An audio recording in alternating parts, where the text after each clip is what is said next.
Hello YouTube, Angel Wolf here with a brand new series of modded classics. In this series I will be taking on a classic from 2001, Return to Castle Wolfenstein, which has been given a fresh coat of paint thanks to a mod called RealRTCW by a modder named WolfETPlayer. In this intro episode I'll be showing you how to mod your own copy of Return to Castle Wolfenstein to play it on modern computers with updated graphics, and I'll be showing you how I have the game set up for my upcoming playthrough. So the first thing you do is go to ModDB, Games Return to Castle Wolfenstein, and I'm going to go to Mods. That chosen, I'm going to select RealRTCW, Realism Mod, and there it is. So I want to download this main file here. I want to download the HD texture pack, and if I go to add-ons, I need, oh, it's not add-ons, it's files. This hotfix here, swap interval hotfix, which will stop the game from taking a very long time to load when I turn on the vertical sync. So once those are downloaded, we have them downloaded. So this is my default Return to Castle Wolfenstein folder. Wherever it is dependent on where you installed it on your computer when you first installed the game. So I'm not going to teach you that, but I'm going to grab my folder address for later because I'm going to need it. And I'm going to get those three files that I grabbed. So here they are, RealRTCW 2.1. I'm going to open that. I have 7-zip, which is a free zip program that I use for this. If you have a different program, you pretty much have to do the same basic idea, but using a different thing. So it's pretty well organized. It has folders here that tell you the instructions. So copy PK3 to the main directory, that's easy enough. Just grab that, drop it here. Okay, and that closed automatically, which I didn't want. Alright, choose 64 or x86 executables and DLLs. We want the 64-bit because I'm using a 64-bit version of Windows. And this is the engine. This is a brand new engine. It's a source port of the original Return to Castle Wolfenstein source, but it's got all the things you need for modern systems, so widescreen support, high audio support, things like that. So that has now been added. And with that done, we don't need anything else. We can just close that up, grab that HD pack, grab that. Follow the same instructions, copy the pack to the main folder. Easy enough, we just grab it like that. Wait for a few seconds for it to install. And there it goes. And then finally, get rid of this. And finally we're going to open up that little patch, which is the hotfix. So there's my hotfix, and 64-bit version again. And it looks like an update to the engine itself, the engine package. So we're just going to move that right there. We're going to replace the files with the hotfixed version. Okay. So the game is pretty much ready to launch, but there's a couple of things I got to do first. First thing I'm going to do is create a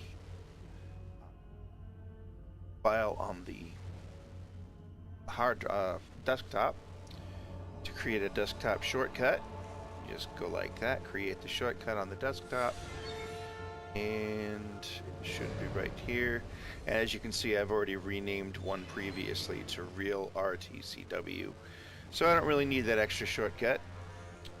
So that is almost ready, but we still have, now this is an older game, so it doesn't have anti-aliasing, anisotropic filtering. It doesn't have a lot of these newer features that games nowadays take for granted, but you can turn these features on in your video card. So I have a Radeon 8, it's an R9 380, And I need to create a profile for this executable that's going to cause certain things to happen.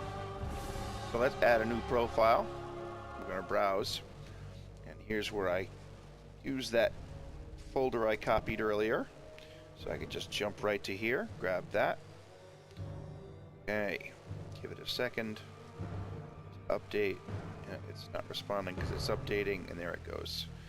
Okay, so this should be now a new, there it is. IO Wolf SP. That's my new profile, so let's click on that. And we are going to do a bunch of things. We're going to enhance the application.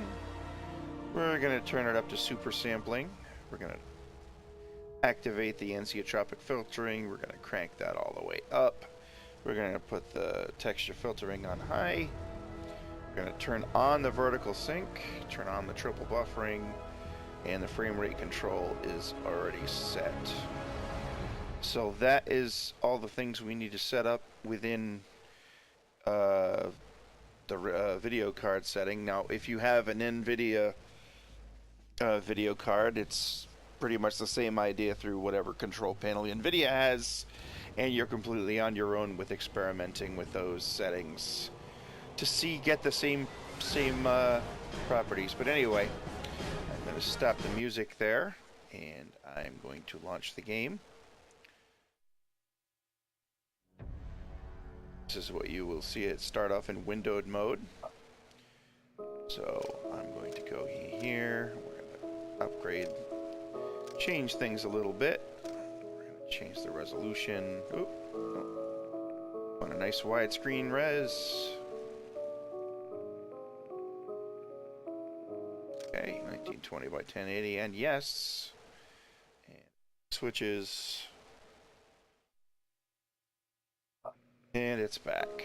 Okay.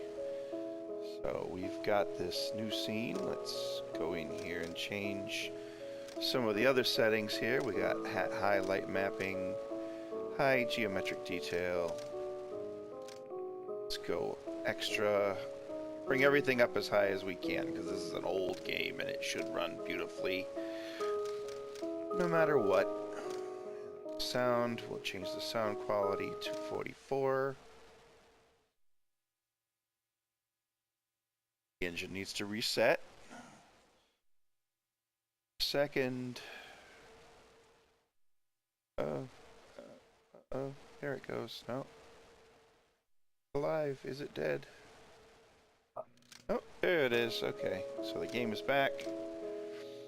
Alright, game options. Sync every frame doesn't need to be on. We can make everything ultra on performance.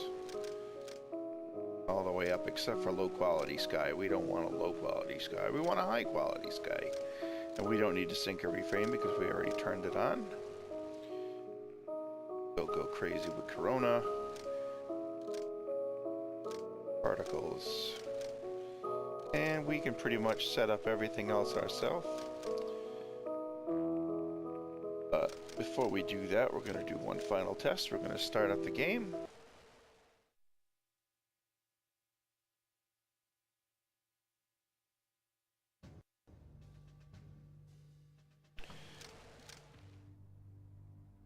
Skip the cutscene. You'll be seeing that in the playthrough. But we don't need to sit and watch the cutscenes right now, because all I want to do is... Oh, and it looks like my screen is the wrong size, so I've got to do one more final trick. Let's just get that started first. Skip the cutscene. And I'm in the game, and there's no tearing. Everything looks nice. Vertical sync is working beautifully. But we still have one more thing to do, so let me just... flip out for a second here.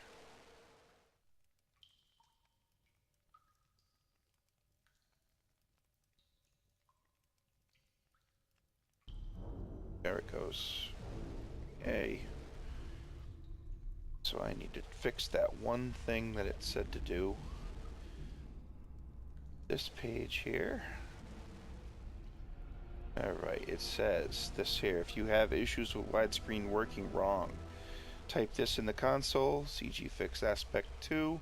After that, vid restart. So I'm going to just move this over here so I can keep looking at it while I put the game back up. The beautiful things about having multiple monitors. Let's pull up the console. We got the console.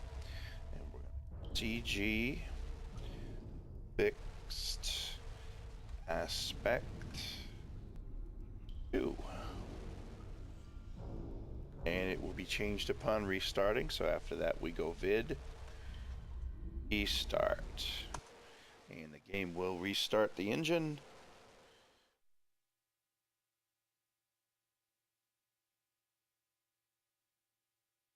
Hopefully. There it goes.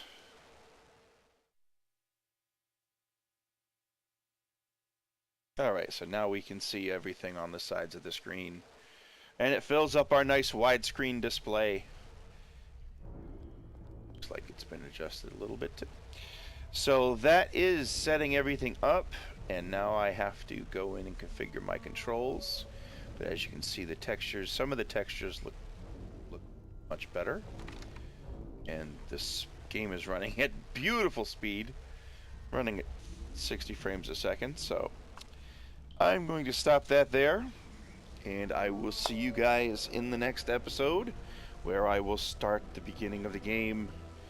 And I'm going to do each episode in a silent format because sound is important in this game. So I want you to go through it feeling like you are in the shoes of William Blazkowicz. So I will see you guys in the next episode. Thanks for watching. Comment and subscribe if you have any questions about modding in general or modding old games. Let me know. Alright, bye-bye everybody.